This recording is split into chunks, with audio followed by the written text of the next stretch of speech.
Hi అండి. నేను లక్ష్మి, మీ గోదావరి అమ్మాయి. ఎలా ఉన్నారు? బాగున్నారా? నేను బాగున్నాను. మీరు ఎలా ఉన్నారన్నది నాకు కామెంట్ చేయండి. ఈవేళ విలేజ్ స్టైల్‌లో మునక్కాయ టమాటా కర్రీ ఎలా చేసుకుందామో చూద్దాం. ముందుగా స్టవ్ వెలిగించి ప్యాన్ పెట్టి, ప్యాన్ హీట్ అయిన తర్వాత ఆయిల్ వేసుకోండి. ఆయిల్ హీట్ అయిన తర్వాత కట్ చేసి పెట్టుకున్న ఆనియన్స్, కరివేపాకు, పచ్చిమిరపకాయలు వేసి బాగా ఫ్రై చేసుకోండి. ఆనియన్స్ కలర్ చేంజ్ అయిన తర్వాత కట్ చేసి పెట్టుకున్న టమాటాలను వేసి బాగా ఫ్రై చేసుకోండి. ఒకసారి బాగా కలుపుకొని లిడ్ క్లోజ్ చేసి 5 మినిట్స్ కుక్ అవనివ్వండి. 5 మినిట్స్ తర్వాత మూత ఓపెన్ చేసి టమాటాలు మెత్తగా అయ్యేంత వరకు ఫ్రై చేసుకోండి. టమాటాలు ఫ్రై అయినాయి అన్న తర్వాత 1 స్పూన్ ఆల్ మసాలా పేస్ట్ వేసి ఫ్రై చేసుకోండి. తర్వాత కట్ చేసి పెట్టుకున్న ములక్కాయలు వేసి ఒకసారి బాగా కలుపుకొని అవి ఫ్రై అయ్యేంత వరకు వెయిట్ చేయండి మూత పెట్టేసి.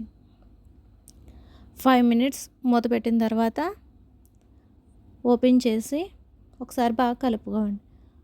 ఆ ఆయిల్లో మునక్కాయలు బాగా ఫ్రై అయిన తర్వాత 1 స్పూన్ కారం, 1 స్పూన్ సాల్ట్, 1/2 స్పూన్ పసుపు, 1 స్పూన్ ధనియా పొడి వేసి తగినన్ని నీళ్ళు వేసుకుని ముక్క మునిగేంత వరకు నీళ్ళు వేసుకోవాలండి. మూత పెట్టేసి ఒక 10 మినిట్స్ కుక్ అవనివ్వండి.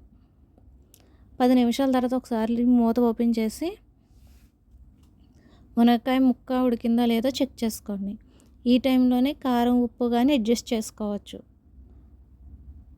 ఏదైనా తక్కువ వస్తే ఈ టైంలోనే వేసుకోండి. బాగా కలుపుకొని కట్ చేసి పెట్టుకున్న కొత్తిమీరను పైన వేసుకుని మళ్ళీ కలుపుకోండి. ఆ తర్వాత 5 మినిట్స్ కుక్ అవనిచ్చి కూర దగ్గరికి పడిన తర్వాత గ్యాస్ కట్టేయండి. అంతేనండి, విలేజ్ స్టైల్లో మునక్కాయ టమాటా కర్రీ రెడీ. మీకు ఈ వీడియో ఎలా అనిపించింది అన్నది నాకు కామెంట్ చేయండి. ఇది నా ఫస్ట్ వీడియో అండి వాయిస్ ఓవర్ ఇవ్వడం. ప్లీజ్ వాయిస్ ఎలా ఉన్నా ఇగ్నోర్ చేయండి. మీకు ఈ వీడియో ఎలా అనిపించింది అన్నది నాకు కామెంట్ చేయండి. Please subscribe to my channel.